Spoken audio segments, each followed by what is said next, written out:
Ukrainian authorities say a Russian missile strike has killed at least 23 people and left another 28 wounded near the southern Ukrainian city of Zaporizhzhia. Reports say the strike hit a convoy of civilian vehicles en route to Russian-occupied territory in Ukraine. Kyiv says 16 S-300 missiles were used in the attack, 4 of which struck a car market, as well as an area where civilians had gathered to pick up relatives.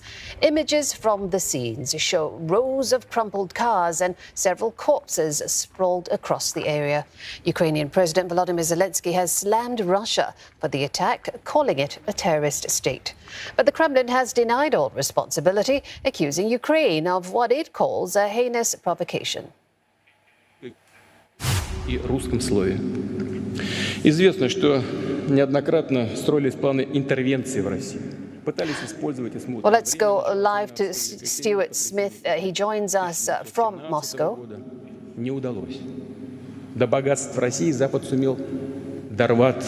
Well, we are watching live pictures out of the Kremlin's St. George's Hall, where, as we mentioned, President Vladimir Putin continues to give that address.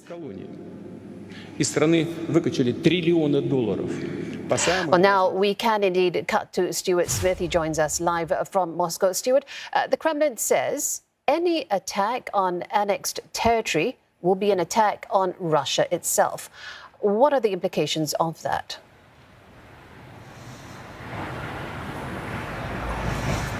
Well, it's quite concerning, especially when listening to the Russian president just now. The statements he's making do not sound like statements that would come from someone who's celebrating so much a victory as preparing a country for potentially far more difficulties to come. He's talking about in this speech the danger that the West poses to Russia. He's claiming that the West wants to turn Russia into a colony, that turn Russians into a crowd of soulless slaves. He says for the West, Russia provides a direct threat, and therefore Russia may need to respond. He said that of these 4 regions that are about to become Russia when this document is signed and the legislative procedure goes through the parliament, so likely middle of or late next week, that these regions will be protected as if they are Russia. They will be protected with the full force of Russia's might.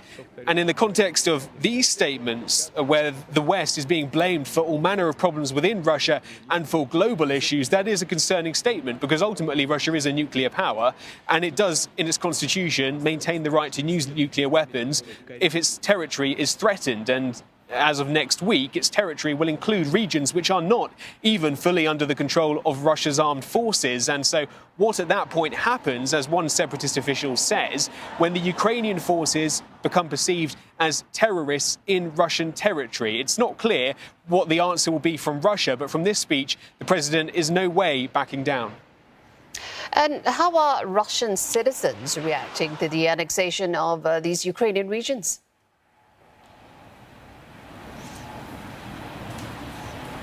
Well, we've been speaking to some earlier in the day. Some consider it ultimately a political move.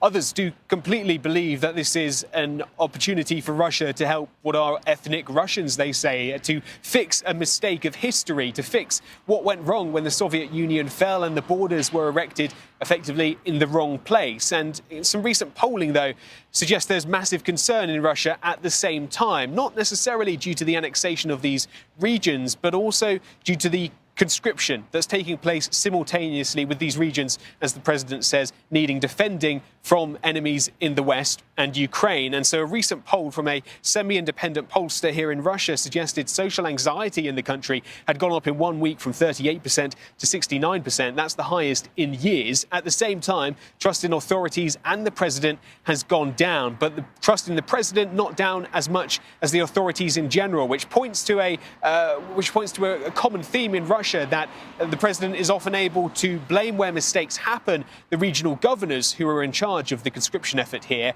and avoid blame himself. He'll clearly be capitalizing that over the weeks to come, which sound like they will be a difficult time for Russia and potentially Ukraine and the world as well.